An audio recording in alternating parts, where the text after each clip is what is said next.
അനീഷയ്ക്കുണ്ടായ നീതി നിഷേധത്തിനെ ചോദ്യം ചെയ്യണമെന്ന് തന്നെയാണ് എൻ്റെ പറച്ചിൽ. പക്ഷേ ഇന്നിവിടെ അതിനെ രാഷ്ട്രീയവൽക്കരിക്കാൻ ഞാൻ പറഞ്ഞോട്ടെ മാഡം, ഞാൻ പറഞ്ഞോട്ടെ,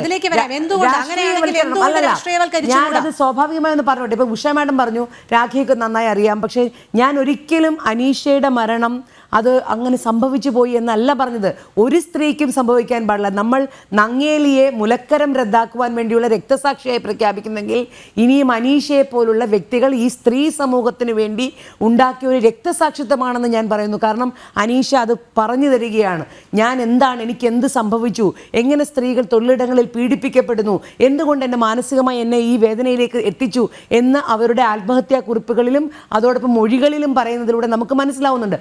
ഇനിയും ഒരു സ്ത്രീയും അങ്ങനെ പീഡിപ്പിക്കപ്പെടാതിരിക്കാൻ വേണ്ടി ഇന്നത്തെ മാർച്ച് 8 ദിനം നമ്മൾ തീരുമാനിക്കണമെന്നാണ് പറഞ്ഞത്. നിങ്ങൾ അതിനെ രാഷ്ട്രീയമായി കാണുന്നു, അവരെ അങ്ങോട്ട് ട്രാൻസ്ഫർ ചെയ്യുന്ന ഭീഷണിപ്പെടുത്തിയതിന്റെ ഭാഗം ഞാൻ പറഞ്ഞേ ജില്ലാ ജഡ്ജിമാരും ഒക്കെ ജോലിക്ക് ഇവിടെ നേരത്തെ സാറ് സൂചിപ്പിച്ചല്ലോ, ഒരു പോലീസ് ഉദ്യോഗസ്ഥന് കാസർഗോഡ് കൂടുതലൊന്നും ട്രാൻസ്ഫർ ഇല്ല. അതുപോലെ APP-മാർക്കും ജില്ലാ ജഡ്ജിമാർക്കും ഒക്കെ ബോധ്യമുണ്ട് കാസർഗോഡ് കൂടുതൽ അങ്ങോട്ട് ട്രാൻസ്ഫർ ഒന്നുമില്ല. അവരൊക്കെ ജോലിക്ക് കയറുമ്പോൾ കേരളത്തിന്റെ അങ്ങോളം ഇങ്ങോളം ജോലി ചെയ്യാൻ തയ്യാറായി കയറുന്നവരാണ്. അതുകൊണ്ട് ട്രാൻസ്ഫർ ഭീഷണിയൊന്നുമല്ല അനീഷയ്ക്കുണ്ടായത്. അനീഷയ്ക്ക്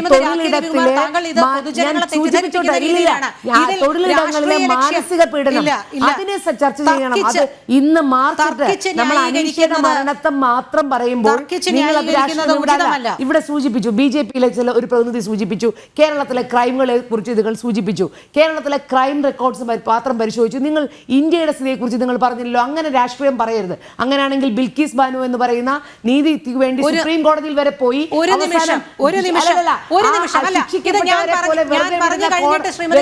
ഭരണകൂടങ്ങൾ ഇന്നും ഇന്ത്യയിലുണ്ട്. BJP-യുടെ ഭരണകൂടമുണ്ട്. നമ്മുടെ മണിപ്പൂരിൽ സ്ത്രീകളെ വിവസ്ത്രരായി നടത്തിയത് ഉണ്ട് നിങ്ങളുടെ മുൻപിൽ.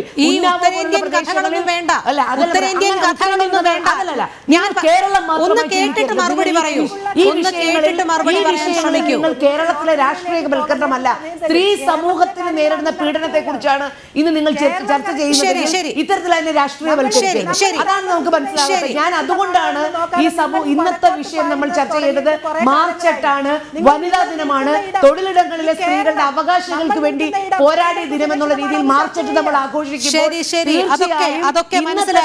ഇത്തരത്തിലൊരു പോരാട്ടത്തിന്റെ രക്തസാക്ഷിയായ അനീഷയെ നിങ്ങൾ മനസ്സിലാക്കണം. നിങ്ങൾ രക്തസാക്ഷികളെ സൃഷ്ടിക്കുകയാണ്.